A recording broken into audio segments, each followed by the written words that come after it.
women's basketball. WNBA free agency quickly becoming as must-watch as the games themselves, much like the NBA Unrivaled, off the ground humming along, some one-on-one, apparently, and then college level, February basically here.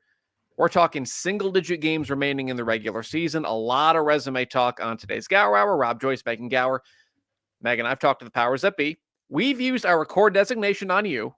We want you here for a long time. Don't go demanding a trade to go to a better podcast co-host. Deal? Deal. Okay. No three-teamers with Calvin Wetzel and then the press break bunch. Yeah, none of that. What do you make of the week? Brittany Griner's in Atlanta. Kelsey Plum, Jewel Lloyd swap teams. 7 other things happened. Wild week. Yeah, it's been eventful, which I think is exciting for the league, right? Like they're coming off a huge season to change things up a little bit. I think is exciting. And you're talking about players that have been in one place for a long time. Brittany Griner's been in Phoenix her entire career until this point, so I'm excited to kind of see the changes. Yeah, they made the graphic with who they acquire, whoever they acquired, and then they made the graphic with her and Griner and Taurasi, and then 3 hours later, Griner was like, "Yeah, I'm going to Atlanta," and then Dynamite retire, and it's like, social media, you got to get your stuff out there. I get it. We are a college basketball podcast, of course. Busy week there as well. A lot to get to.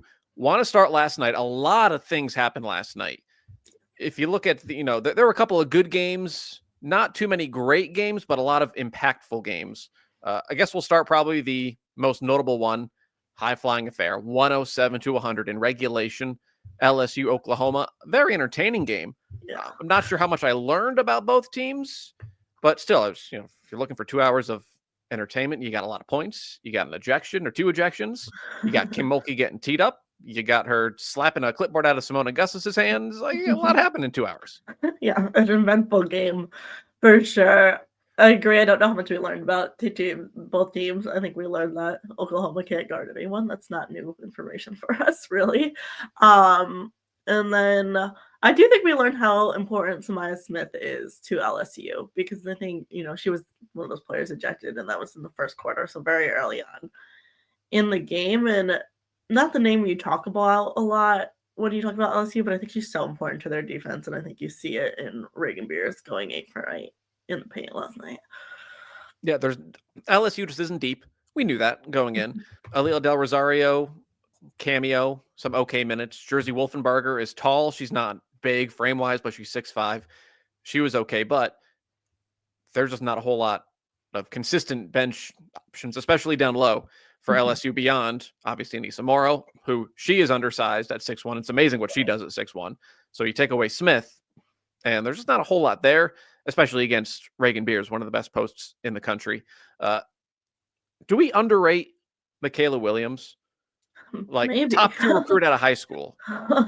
She comes in last year, obviously, big personalities. Angel Reese is on the team. They win the transfer portal with Van Lith and Morrow.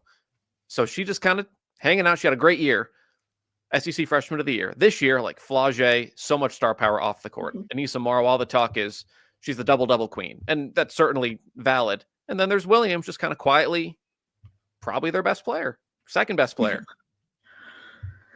Yeah, 37 points last night, first of all, insane. But in general, she's just been so consistent for them, and you're right, she doesn't get necessarily the attention that Anissa. Anissa is probably their best player, right? Definitely deserving attention. But Lottie Johnson also gets a lot of attention due to her personality off the court, and not that she hasn't been great this year because she's been fantastic on the court for them as well, but Michaela Williams is just a huge part of what this team does and doesn't necessarily get the headlines.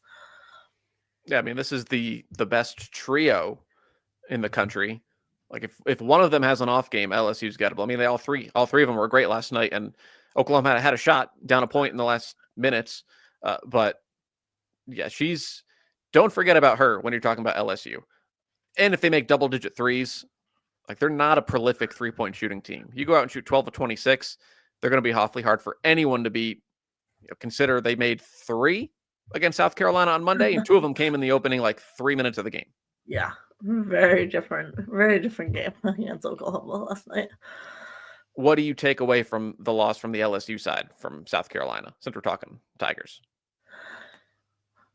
Honestly, I know we don't like to talk about losses being a good thing, but like they were able to keep it pretty close.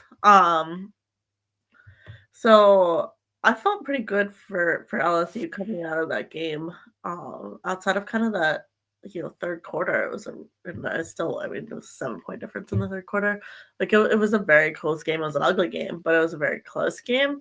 And I think we've seen this LSU team kind of be riding high before, and then like come into that South Carolina game and just like get demolished. And that's not what happened at all in this game. So I think it kind of proves that this LSU team is for real. They're not maybe in that top group with like South Carolina, UCLA, Notre Dame, but they're certainly part of that second group that could compete and could win a title. So I feel pretty good for LSU coming out of that. Yeah, I agree, especially going to Colonial Life. We know LSU isn't scared of South Carolina. Like they're one of the few teams that for sure they're not going to walk in intimidated in that environment. They might, and they've lost 17 in a row against them. Mm-hmm. I'd like to see it on a neutral floor. Maybe we will in Greenville. Maybe we'll in the NCAA tournament. But yeah, I take nothing away from that. In fact, I don't really take anything away from Oklahoma from the loss last night. Fine second half. They gave up 107. Again, you said it perfectly. Yeah. We know their defense isn't that good. They turned the ball over 23 times. I can't keep getting angry about it. That's who they are. Right. Yeah, they were still able to compete with that, though. So I think that's probably a positive for Oklahoma. I think for LSU, it's a little worrisome that they allowed them to score 100 points, but that's another story. And obviously, like the lack of depth and not having some Smith is a part of that. What's up with Skylar Vann? Reigning Big 12 Player of the Year. Her numbers are down across the board this year. She hasn't been bad. She's been okay. Yeah, and I feel like that's kind of the missing piece for Oklahoma in general, right? Like you get Reagan Beer, so you feel like this team should take this big leap forward because that's kind of like that post presence is kind of what they've been missing. But then it kind of feels like they're in the same spot as last year, right? Like they're on that hosting bubble. They're good, but they're not great. Their defense still isn't great, which that's not Skylar Vann's fault, but it feels like something's missing for this team, and I think her kind of being a step below where she was last year is part of that. What are their hosting credit? First of all, it's been 10 days, Megan. When we get an update? Sometime this weekend. I know it's been a rough week. Okay. Oklahoma 16-5. All 5 losses are quad 1. They're 3-5 against quad 1. Net hasn't updated yet today. Probably won't change that much. Yeah. 17. Very soft bubble to host. I think their credentials are fine. Like they probably shouldn't be worried unless they pick up a loss or two somewhere that they shouldn't. Yeah, I agree. I think they're definitely in the conversation. They're probably in that mix of teams that's between a 3, 4, and 5, depending on the given week. But they're, I think, probably in a pretty good spot just because there's kind of I feel like there's a bit of a drop off in the middle of this, and like Oklahoma's a team that has some good wins, like you said, 3 and 4 against Q1. I feel like what might hurt them is like they're 3 and 4 against Q1, but then they only have got the one quad 1 win. They've got a lot of quad 4 wins. So they've got one quad 2 win. A little bit of a yeah. Okay. No losses in those lower quads. Just like they've played a lot of quad 4 games, I guess is what I'm trying to say. Where there's other teams, like if you look at like a Duke, for example, that has challenged themselves and played a lot of games in those first 2 quads. Sure. Yeah. Their best non-conference, win at UNLV. Oh, Michigan. Okay. So they have, and at Louisville, which again, all are fine wins. Mm-hmm. They're not eye-popping. Right. Louisville and Michigan were ranked at the time. We know neither of those teams are ranked right now. So you make a good case. And then, frankly, they have a fairly reasonable remaining schedule. Host Kentucky Sunday. They have to go to Ole Miss. Host Vanderbilt. We'll talk about them in a second. And then they close with Alabama. But like the gauntlet, if you want to call it that, they've survived it. So I think they're in decent shape. Yeah, I do think they're in decent shape. It feels like I said, there's a good drop-off, and I think Oklahoma's on the right side of that drop-off, so it bodes well for them to host as long as something doesn't kind of fall apart in these last few weeks. All right, we'll talk in SEC. Kentucky, Alabama was another top 25 game last night. Kentucky, big second quarter, just kind of controlled things the rest of the way in the second half. We said it last week. Georgia Amore, Clara Strack played well. They won. I, I will say they finally got some bench production. Sanaya Tyler had 23 very important minutes off the bench, finished with 8 points. She only had 5 field goals in SEC play total prior to last night. She's one of the 2 returning players from last year's team. Everyone else is new. Minutes are way down. Little efforts like that can push Kentucky from a pretty good team to a very good team, I think. Yeah, we've talked about how dependent they are on Amor and Strack, and they just need to find ways to get production. And it doesn't have to be in huge amounts, right? Like 8 points from someone off the bench, from someone else. Just we'll push this team a long way.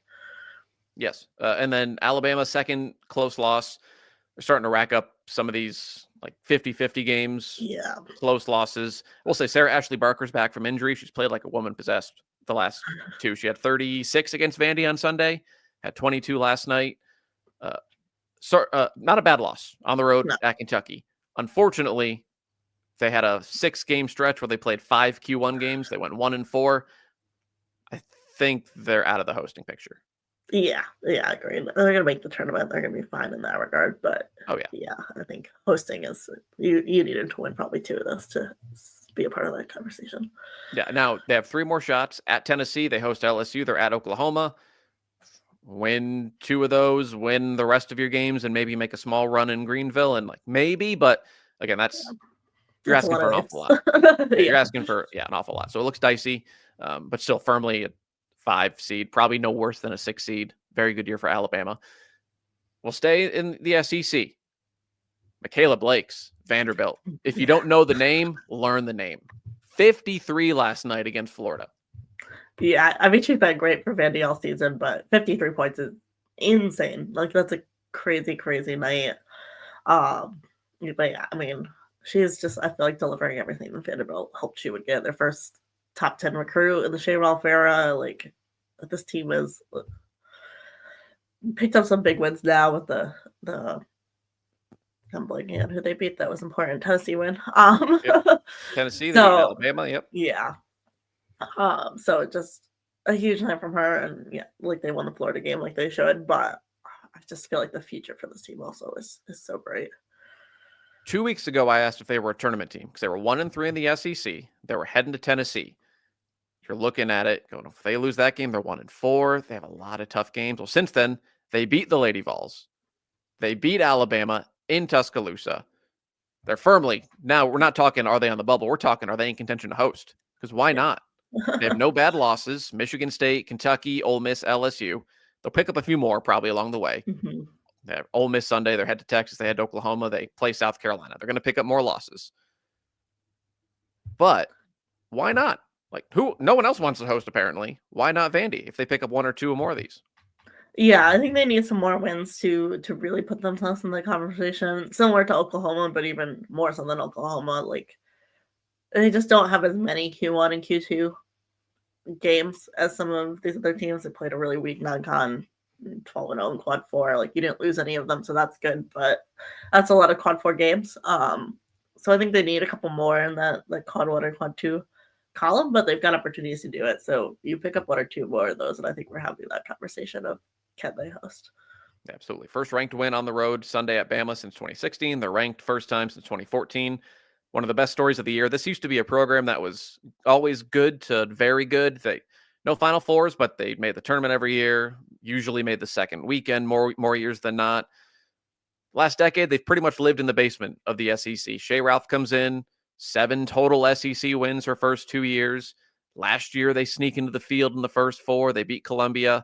Now they're ranked. They have 2 bona fide stars. The freshman Blakes, you mentioned top 10 recruit. Camille Pierre's only a sophomore. If they can keep them, that's always a big question. Even in the SEC, it's Vanderbilt. Someone throws a bag at them. Will they stay? You hope they do, because if they do, this is a team that isn't going away. Yeah, agreed. And it all started against on a Monday morning in November with Megan in attendance against Lipscomb.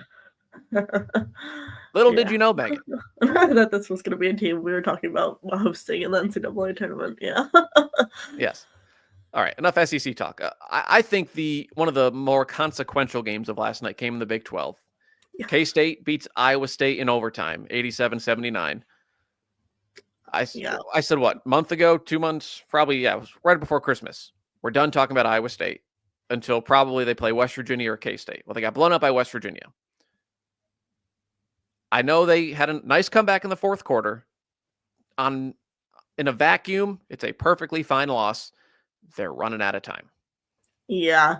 And I feel like the fact that Kansas State doesn't have Ayoka Lee too, like if you lost to Kansas State in overtime with Ayoka Lee, I'm like, okay, that's a step forward, but without Ayoka Lee, it's not an awful loss, but it's not a great loss either. And I feel like they're very quickly running out of opportunities to do something for themselves to put them in the field. And when I update some point this weekend, they're probably out after that loss. So they're gonna have to find a way to pick up a big win in order to get it back in. I think you're just looking at a team that just hasn't beaten anyone to justify a spot in the field. Yes, they are 15-8. Their only remaining quad one games are at Baylor, and then they have 3. So they play TCU on Sunday, at Baylor in late February, and they closed the year at home to Kansas State. Based on what you initially heard, maybe, possibly, hopefully with Ayoka Lee for the Wildcats. You got to win probably 2 of them, right? Yeah, I think so. Maybe one's enough if you win a couple games in the Big 12 tournament, but yeah. Yeah, net before last night, again, it's not going to dip at all. It might actually go up. It was 40, 0-6 against quad one. And a lot of those 6 were not competitive. So it's not over. Just uphill battle for Iowa State. I read last week, you tell me, I think it's a very soft hosting bubble. I think the bubble to get into the field is pretty strong with the way some of these quote unquote bubbly teams are playing. Am I wrong? I still feel like it's a little weak. You've got a lot of teams in that group that have one Q1 win, have no Q1 win. So I do think there's a lot of room for someone to win a big game and make a case for themselves to get in. Like, I think there's years where someone like pulls off a huge upset, like if Iowa State beat Kansas State, and it's like, well, that's nice, but you're still not getting in the field. And I don't really think we're going to see that this year. Fair enough. One of those teams who made Selection Sunday much more comfortable for themselves, Oregon. Yes. Good win last night at Michigan State, raced out of the gates.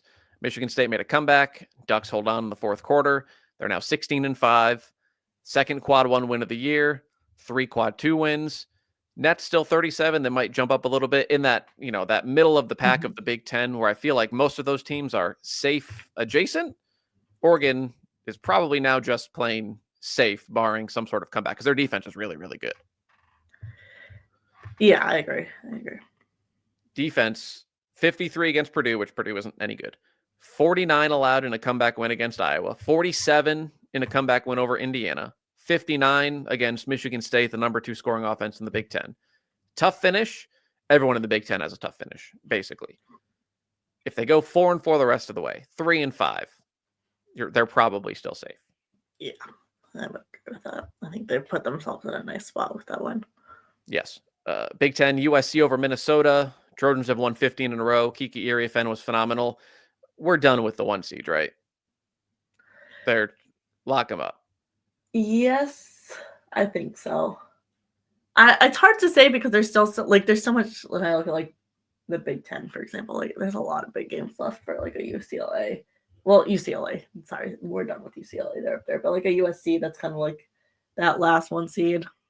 I feel like there's a little wiggle room, but I still think they stay there. I'd be surprised if someone falls off, but I think it's too early to say they're locked.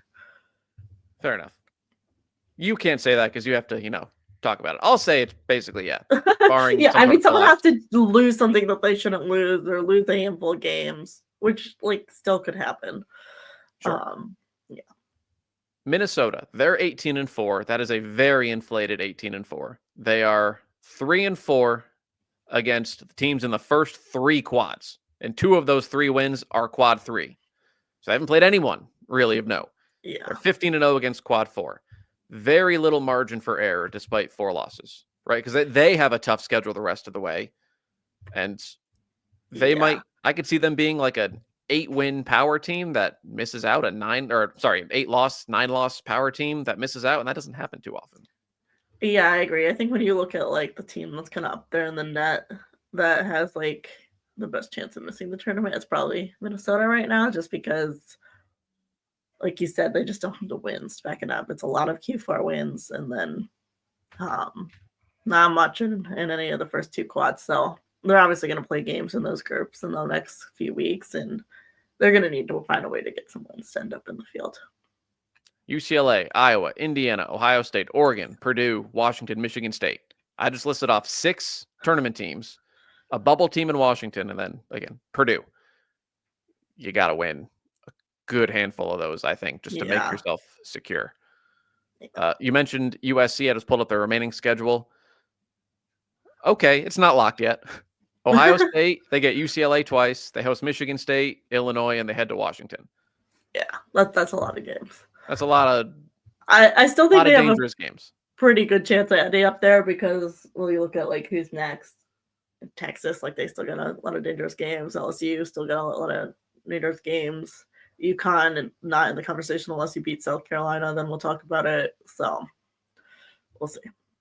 Let's talk Texas. We don't need to talk necessarily. They kind of played with their food a little bit last night against Missouri. They not even pull away. They just kind of had a nice third quarter and win by 9 against a bad Missouri team. Struggled on Sunday at Ole Miss, closed with like an 8-0 run to win. I was higher on Texas last week. I'm kind of siding with you. I know they won both games. I'm tempted to side with you. Yeah, I still think like yes, they won both games. I don't know at this point in the year, right? Like I think it's valid to look at how you're winning games too, right? Like we're this close to March, like it shouldn't really matter to an extent who you're playing. Like you've got to play at a certain level to be the type of team that's gonna make it deep in the tournament. And I don't know that we're seeing that from Texas right now. I just come back to like I just don't know how you in today's day and age like make a Final Four type of run without being able to shoot the three. I don't see it. And with that, like Rory Harmon's been bad for like 2 weeks now. She's distributing the ball. She's racking up her assists. She's playing her normal defense. We're talking like 9 of 38 bad shooting in her last handful of games. She was 2 or 10 last night, 2 of 12, something like that. I wonder. I know nothing. She's played a lot of minutes coming off an ACL tear that happened. It was early in the year, but it was during the year. So she had 11 months recovery. Yeah. And she plays 94 feet of basketball. And she plays a lot of minutes of 94 feet of basketball. I wonder if she's fatigued or worn down. You would hope that, I'm sure you're hoping, we're playing Missouri at home. Right. Maybe we can wrap this up by halftime. And they're a deep team, Texas. Let's play the reserves 10 more minutes than we would have. Well, that's not how the game worked out. Yeah. Little things like that, I wonder. But I will say, I'm trying to experience growth. I wanted to not bury Texas, but just get on Texas on Sunday. They went on the road to a top 30 team who loves to drag you down into the mud. And they found a way to win. Doesn't mean that they're bad at basketball. Rebels played well. They took care of the ball. Even like Mississippi State lost to Missouri. My first reaction was, boy, that's bad. That's a quad 2 loss on the road at the buzzer. I'll show some growth and say, all right, that's fine. Yeah. I mean, I think we're entering a world where it has to be fine because that's what's happening to a lot of these teams. So they're gonna do these things and then they're gonna make the field anyway. But I just look at it. I think when you're talking about Texas, you're talking about can this program make the Final Four? Can it win a national championship? And I think that's the difference in the conversation. I'm not talking about can Missouri win a national championship. They can't. Fair enough. Last night, other top 25 game that happens on ACC Extra at 10 o'clock. That ended probably around midnight. UNC, nice win over Cal. It's been shown it's hard to go out west for some of these ACC teams and win at Cal, at Stanford. UCLA, North Carolina, a nice fourth quarter to pull away. I know the Heels are coming off a Sunday loss to Florida State, which we can talk about in a minute.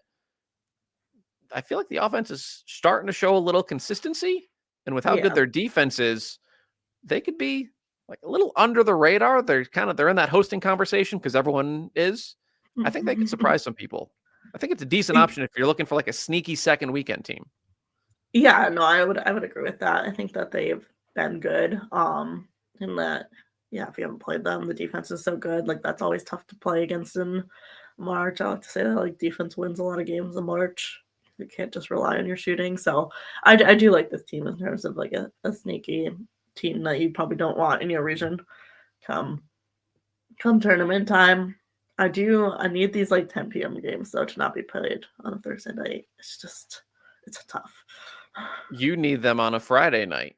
Yes, like That's going back to yeah. your roots. But also it's just much easier to like a Friday night 10 p.m. game is like fun way to spend a Friday night. A Thursday night 10 p.m. game is like I'm gonna be exhausted from my entire workday on Friday.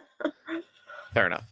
Renee Kelly, 16 points now, back-to-back games. Alyssa Usby's a model of consistency, and she's not going to let you up for 30. She'll always live in that 11 to 17 range. She'll get you a double-double most nights.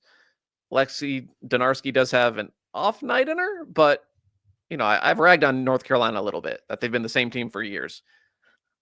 Yeah. Starting to come around a little bit on them. Any other Thursday results that stuck out to you? Nice effort by Virginia Tech in a loss to Notre Dame. Feel like we haven't talked about Virginia Tech a whole lot. They're on the bubble. Yep. Yeah, I feel like positive outcome or positive place to be in Megan Duffy's first season. Obviously, it's going to take some time to build it back to what it was, but to be in the conversation for the tournament, I think is a great place to be in year one. And then I'll throw out one high-level mid-major game last night. Fairfield over Quinnipiac. That's two of the best mid-majors in the country. Stags a 2-game lead in the MAC. Ultimately, it's going to come down to probably a rematch in the MAC championship game. I know last week we talked about Harvard and Columbia. My bad. That game's tonight. I thought it was last night. I went lurking for it last night and went, oh, okay. So I have Friday night programming to watch on ESPNU, Harvard and Columbia. Other things from the week, I thought a bad result on Wednesday, Wisconsin over Michigan. I assumed, we've talked basically all year as if Michigan's just a tournament team. I assume they're safe for now, but they're making it difficult on themselves. Yeah, not a great loss for sure, but I still feel like they're probably okay for right now, but it's just like not the kind of loss you want right now. You don't want things that are unavoidable to kind of be the thing that hurts you. So we got updated net rankings for the morning, baby. Just hit refresh. Yeah, Michigan, they started yesterday in the 20s. They're now down to 30. They're 1-6 against quad 1. That makes up all but one of their losses. That was a quad 3 loss to Wisconsin. Yeah. 8 games left. 7 are against quad 1, quad 2. If you go 500, I'm sure they're in. Maybe first 4, but they're in. I know this is bad podcasting. If you look at the resumes of Michigan, Nebraska, Illinois, Iowa, Indiana, Oregon, they're the same. Yeah. Maybe throw in Minnesota because their net is high. They're all the same. If you have to pick, there's like, I listed 7 teams. If you have to pick 5 of them, I'm glad I'm not on the committee. Agreed. They're the same. I mean, everyone's got chances right in the next month to kind of differentiate themselves, so they're going to have chances in the Big Ten tournament too. Conference tournaments are always so important to seeding, so that will probably be a big differentiating factor. Yeah, mentioned Indiana, nice win at Washington, 73-70. Big win for the Hoosiers, 35 from Yarden Garzone. I'm no bracketologist. I saw Washington in a field this week. I don't see it.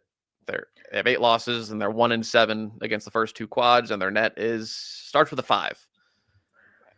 Yeah. I think you had them. I think I had them in last 4 in last week. They've probably fallen out since then. Fair enough.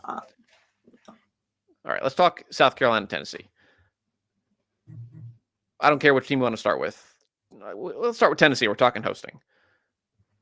Close. It wasn't close, and then the fourth quarter, I feel like the scoreline is flattering. Like Tennessee was never going to win. They made it. They got down to 6 in a time where that's unlikely to score 6 points. They're a good team. We know this. They're better than their 18 ranking. At this point, they're 3-5 in the SEC. What does their hosting resume look like? Because close but no cigar seems to be the threat here. Yeah, I don't think they're there yet. I think this is a team that like the last 3 games, like you didn't need to beat a South Carolina or Texas to host, but like a Vanderbilt win would have been nice. And they've got a tough. I mean, they've got some wins or like some easier SEC games in here, but then you still got UConn, you still have LSU.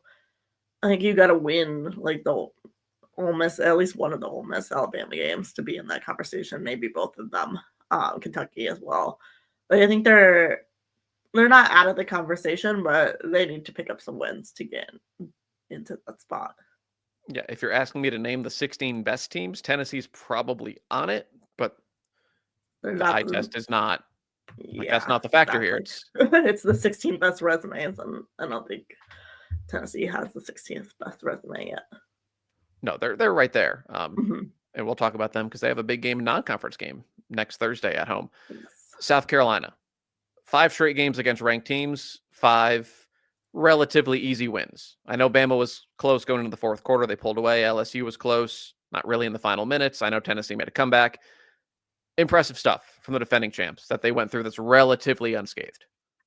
Yeah. I think South Carolina has looked really good. I think there's 2 teams that are very clearly better than everyone else. South Carolina and UCLA. Notre Dame and USC can get them on the right day. Stars don't need to align, but they need to play really well. Everyone else, the stars need to align to beat either of these 2 teams. Yeah. I think it's a clear step. I don't know if I'm ready to say they're definitely better than UCLA, but I mean, they've looked the part. Like what's obvious is, yeah, again, these are the 2 best teams in the sport, and their defense, man, like no Ashland Watkins, and it doesn't matter. Yeah. Like whatever your strength is, they just smother you. Yeah. I agree. I don't know that we're gonna know who's better, South Carolina or UCLA, until they play each other again if it happens in March. Like, but at the same time, I do think like South Carolina has come a long way from that UCLA loss, and like they're winning in 1B. Yeah, Texas and LSU. I know LSU just hit 12 threes, but typically they like to beat you inside. Mm-hmm. Well, those 2 shot less than 30% against South Carolina inside the arc without the best rim protector in the country. Well, Tennessee loves to beat you with the 3 ball. They held Tennessee to, I don't know what they finished. They were 2 of 22 through 3 quarters. It's like, doesn't matter what you do. They just take it away. And then their offense is just ruthlessly efficient. No one, like Joyce Edwards will score 11 points and be the leading scorer because 6 other players had 10 points. It's just, and Sanaya Fagan, I got her at the start of the year. Turns out this week, Dawn Staley was with me. She was close to taking her out of the lineup. Fagan asked for one more chance, and she hasn't taken her out of the lineup yet because she's been really, really good. Yeah. I did find it funny. I don't know if you saw it. Staley said that Joyce Edwards will one day be the best player in the country. Like, this isn't a dig. It's like the Gatorade High School Player of the Year and consensus top 3 recruit at the best program in the country could be the best player in the country. Like, shocking. Way to go out on a limb. I thought that was, she's their leading scorer. At least she was. It changes every game. Yeah. But yeah, South Carolina, good at basketball. Other results since we've last spoken that we can just hit on quickly. UCLA at Maryland. Lauren Betts is the National Player of the Year. Hannah Hidalgo, if you make a case for her, fine. Betts is mine. I think it should be just kind of swatted away Maryland. Sellers didn't play, but still just never really threatened. Mm-hmm. Sellers did come back yesterday for Maryland, so good news for them. Yes. 2 days ago, they, again, kind of played with their food at Penn State. Didn't lose like Ohio State did at Penn State, but probably closer than they wanted it. UCLA, Betts had 33 on 14 of 15 shooting. No one in the last 25 years has done that. They had 22 assists on 30 makes. I don't know how you stop them in the half court. They're good. TCU and Baylor, nice comeback by Baylor. The margins for Baylor feel right. Like if you told me they're 15 points worse than UCLA and 5 points worse than TCU. Yep. That sounds right. About right. Yeah. Yeah. TCU, at this point of the year, they've all played 20 some odd games. If I can learn something about teams at this point of the year, cool. I feel like TCU is a team I can still learn something about, if that makes sense. Yeah, I still feel like I don't really know who they are, and maybe that's just their schedule partially. But like, yeah, I feel like we're still learning about them. I still don't feel like I really know how I feel like they're gonna do come March. I know they're good. I just don't know. Are they closer to USC good, or are they like they beat Notre Dame? That's Right. really good. Or are they closer to just kind of everyone else Right. in that hosting conversation? Yeah. But it starts when you have 2 All-American caliber players. Well, that's a pretty good start. All right. Last week, I declared the first team All-American team was over. I stupidly forgot that Sanaya Latson existed. My bad. Because she's in that conversation, game winner against North Carolina, nation's leading scorer, really, really impressive game-winning bucket, professional type move. Florida State very much has that chaos factor. This is a team, though, that you can't sleep on. And I won't say who I would knock off my first team. I think I know who I would knock off. I'm just not trying to piss anyone off. But Latson might be a first-team All-American. Yeah, I think you're probably still right with your team from last week, just because I think that like team success tends to play into these conversations as Right. well. And like the players that we talked about last week are all a part of teams that are among the top teams in the country. But I mean, I agree that Tanaya Latson has just been so good this season. And I mean, last season too. She's just so good. They have the resume of, like, they're probably not going to host. No. They're going to be like a 6 seed where they could very easily lose to the 11 seed. Mhm. But if you're the They 3 could seed and you also see them in the make a second run. round and they Yeah. come out and hit, 5 threes in the first quarter and you're going, "Oh, crap. Yeah. Now what?" Yeah. And then you might be down 15 in the third quarter and you find yourself tied in the fourth quarter. Like, it's, you don't know. It's fun to watch, but you just A don't know. low floor and a very high ceiling. Yes. Other ACC result, Duke's defense. Duke is fully back defensively Yeah. after what they did at Georgia Tech. Any other results? I think we've hit on a lot of results. So let's talk Yeah. preview. Friday, Harvard, Columbia. That's your game of the night, 7 o'clock, ESPNU. Watch it. Bubble implications. Yes. Tomorrow, the only real game, West Virginia, Oklahoma State. Cowgirls won earlier in the month in Stillwater. I think this is a big game for hosting implications because neither of these teams has a whole lot of chances left to pick up quad 1 wins. And I'm not saying loser is fully out. Uphill battle. Yeah. I don't know that Oklahoma State, I would say, is in the hosting conversation, but West Virginia certainly is. And I think this is a key game for West Virginia to kind of try to secure a spot there. Very good net. They're 14th in the net. 0 wins against quad 1, 1 win against quad 2. Still go to Baylor, play K-State, TCU, Utah. So they have quad 1 opportunities. This is a quad 1 opportunity they need to take advantage of at home. Yeah, exactly. I think looking at the other resumes, like if you do not have a quad 1 win come Selection Sunday, you will not be hosting. Right. Your Unless net can chaos be in the breaks teams. out and teams start losing to quad 3 teams or something all across the board. Like you got to have good wins. Yes. Sunday, a lot of games Sunday as always, because that's the only real game Saturday. Sunday, Oklahoma, Kentucky, 2 teams I'm not overly high on. I'm excited to see Amore versus Verhulst. I know they probably won't guard each other, but that's just 2 guards who can fill it up. Oklahoma's kind of like Tennessee. Makes sense given that they were separated by a point. No bad losses. At some point, like almost like 5 times. Get one. Just get one. Iowa, USC, building's going to be rocking. Caitlin Clark's jersey's getting retired. Bad news. They also have to play the game. Lucy Olson, she hasn't been good. Have you watched Iowa at all? I haven't really watched them a ton, but yeah, I feel like Lucy also has been struggling a bit in the amount of defensive attention she's getting. Yeah, since the Tennessee game. So that was what, December? Yeah. Tennessee game. 38% shooting, and she averages 14 shots a game. So she's very inefficient. She's not making her threes. She turns it over 3 times a game.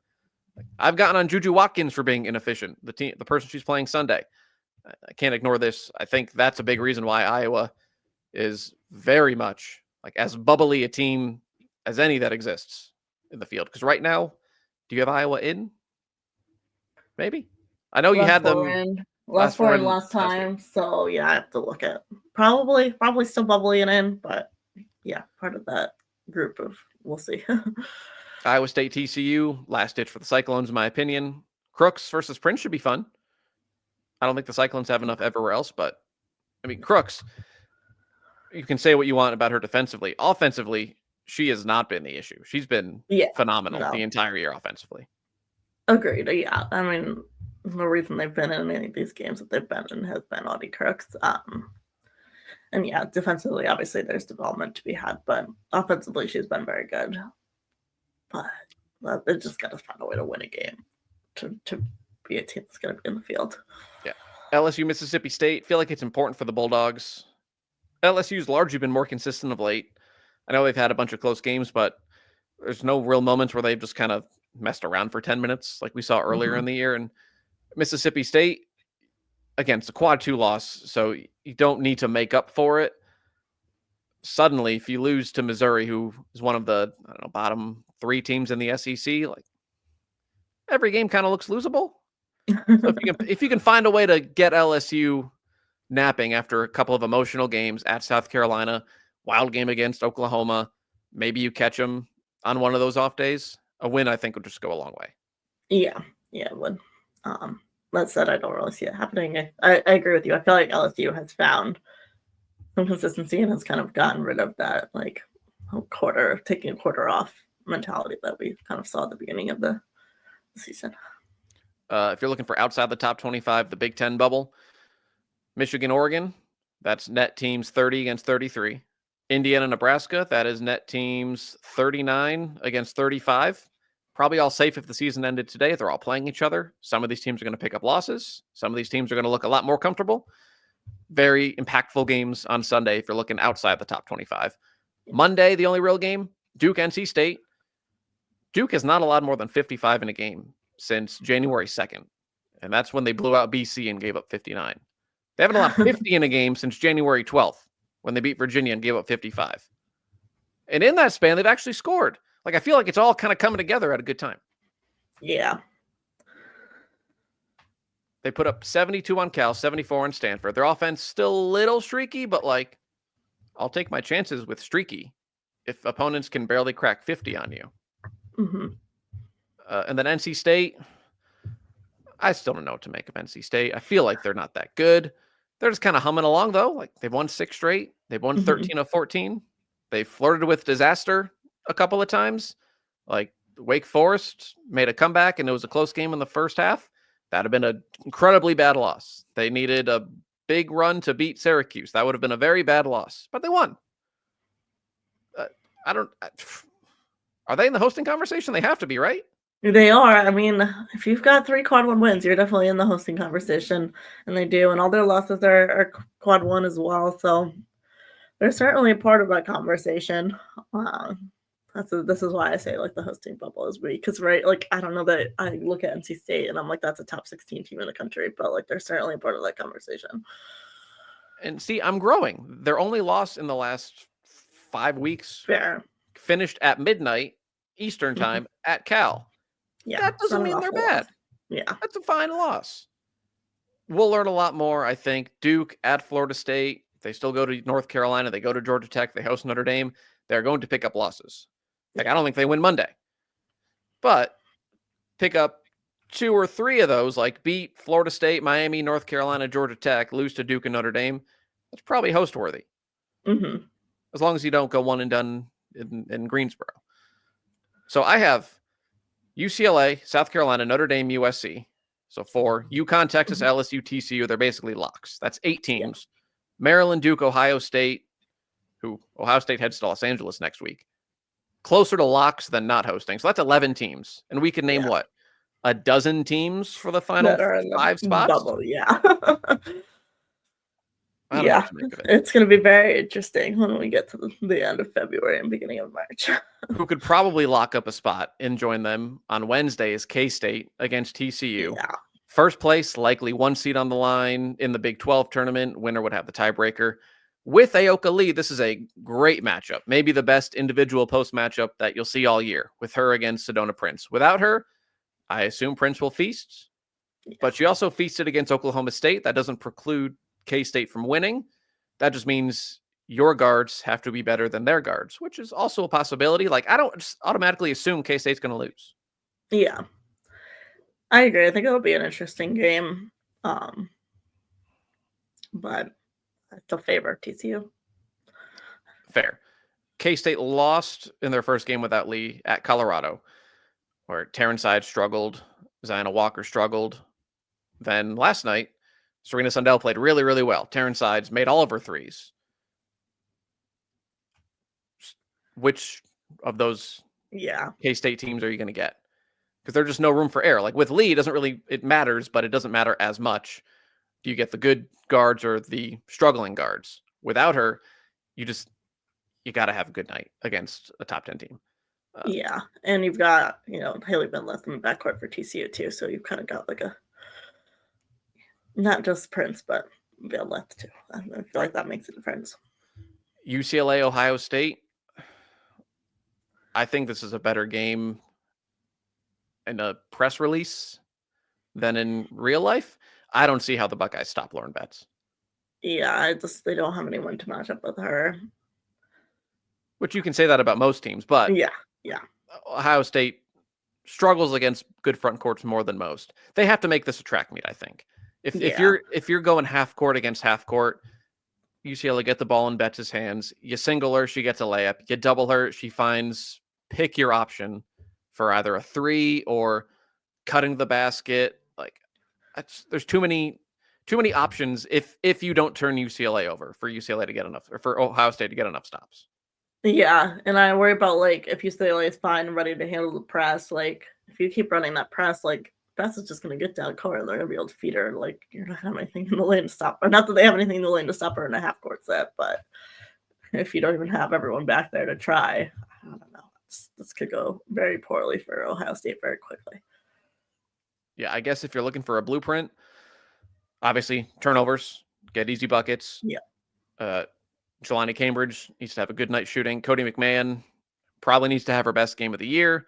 Yeah. We keep saying that. I feel like we're hard on her because she's the leading scorer and scores 16 a game.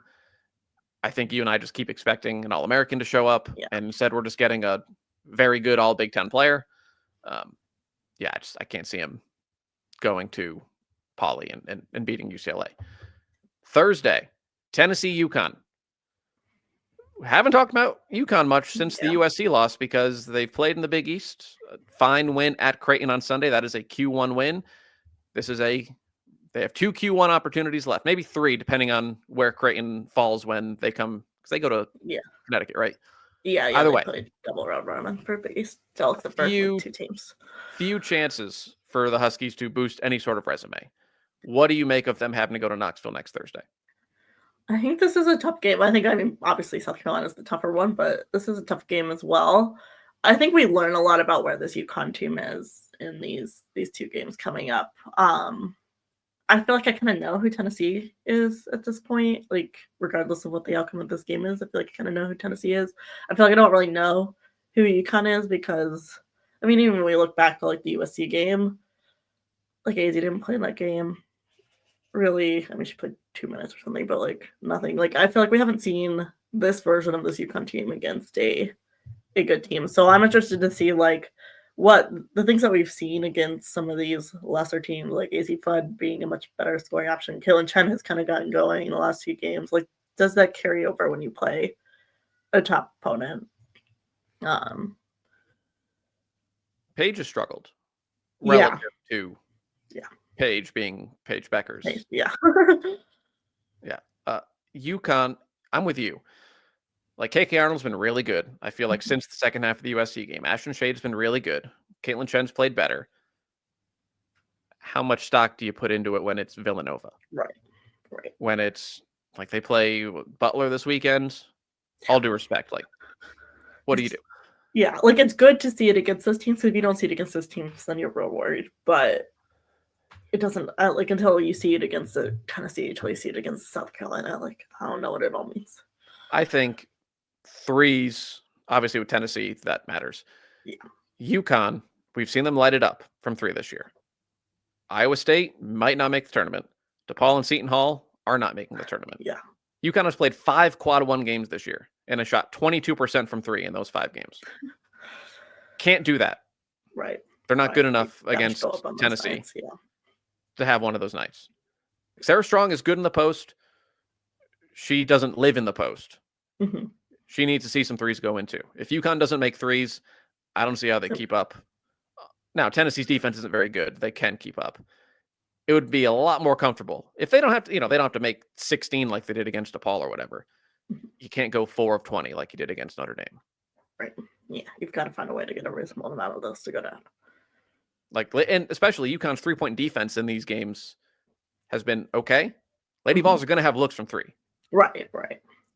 Said it a few weeks ago. They take a bunch of threes, more than anyone in the country. They're not a prolific 3-point shooting team, percentage-wise.